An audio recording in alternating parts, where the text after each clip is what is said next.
Shalom, selamat pagi Bapak Ibu Saudara dimanapun saat ini kita berada.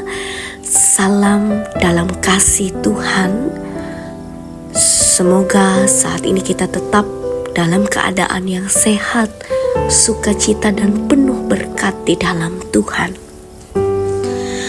Hari ini Rabu 16 Oktober 2024, sebagaimana Almanak Nas Gereja Kalimantan Evangelis, firman Tuhan terdapat dalam kitab Perjanjian Lama dari Ayub 32 ayatnya yang pertama hingga ayatnya yang ke-22 dengan perikop Elihu merasa juga berhak untuk mengemukakan pendapat.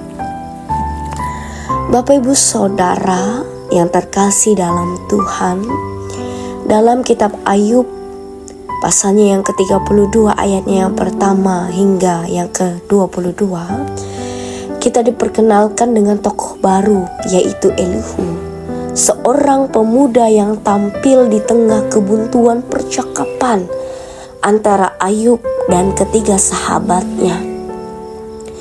Di bagian ini Elihu berbicara setelah mendengarkan perdebatan yang panjang, dan melalui perkataannya ini kita dapat memetik banyak pelajaran yang relevan bagi kehidupan kita masa kini.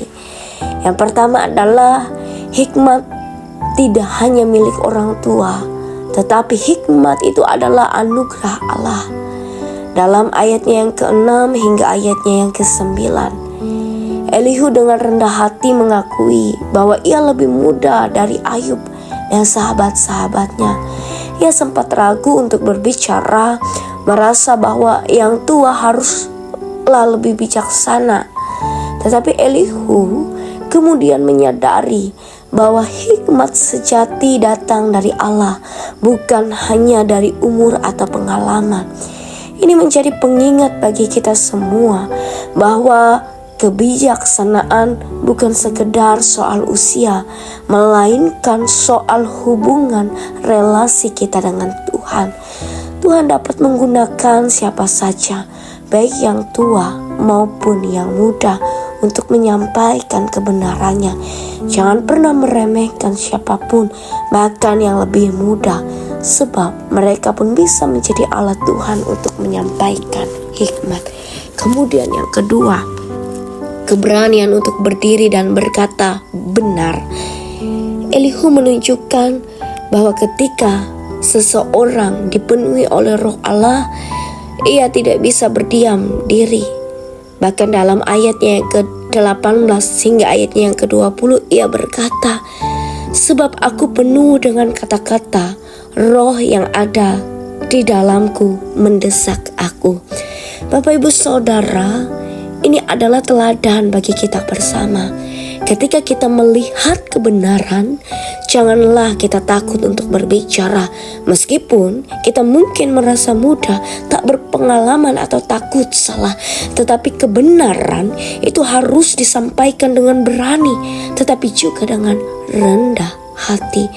Elihu tidak bermaksud menjatuhkan Ayub atau sahabat-sahabatnya, tetapi ia ingin membawa pandangan yang lebih baik, pandangan yang lebih indah, pandangan yang lebih segar, pandangan yang lebih dekat dengan kebenaran Allah.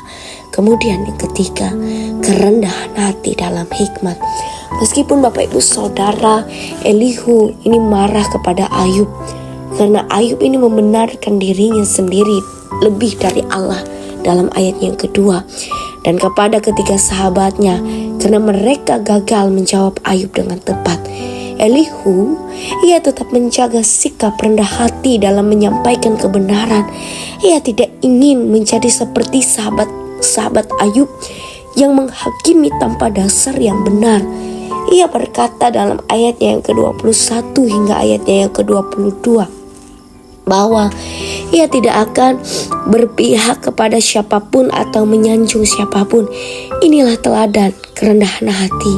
Bapak Ibu Saudara yang dikasihi Tuhan, ketika kita berbicara tentang kebenaran, kita harus selalu ingat untuk rendah hati, tidak berpihak kemanapun, dan kita tetap mengandalkan Allah dalam setiap perkataan kita.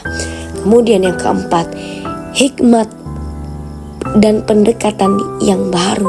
Nah, Bapak Ibu Saudara, terkadang ketika segala cara yang biasa tidak berhasil, kita membutuhkan pendekatan yang baru.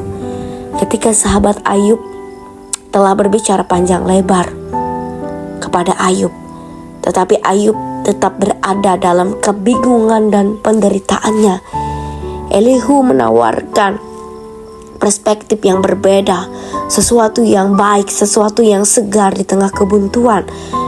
Dalam hidup kita Bapak Ibu, ketika kita merasa terjebak atau ketika cara-cara lama tidak membuahkan hasil, mungkin Tuhan sedang memanggil kita untuk melihat dari sudut pandang yang berbeda, untuk menemukan hikmat yang baru melalui pemahaman yang lebih dalam dari firman-Nya. Kemudian yang kelima, mengandalkan roh Tuhan dalam setiap keputusan. Kita belajar dari Elihu bahwa ia sangat mengandalkan roh Allah dalam mengambil keputusan untuk berbicara. Dan Bapak Ibu Saudara, di tengah banyaknya tantangan hidup kita, di tengah-tengah dunia ini, mari kita belajar untuk selalu bersandar kepada Tuhan, memohon hikmat-Nya sebelum kita bertindak atau berbicara. Karena dengan bimbingan-Nya, kita akan mampu memberikan solusi yang tidak hanya menyentuh pikiran, tetapi juga hati dan jiwa kita. Untuk itu Bapak Ibu Saudara, pada kesempatan ini Elihu adalah contoh bagi kita tentang pentingnya berbicara dengan hikmat, keberanian dan kerendahan hati. Ia menunjukkan bahwa Tuhan dapat bekerja melalui siapa saja, tidak peduli usia ataupun status.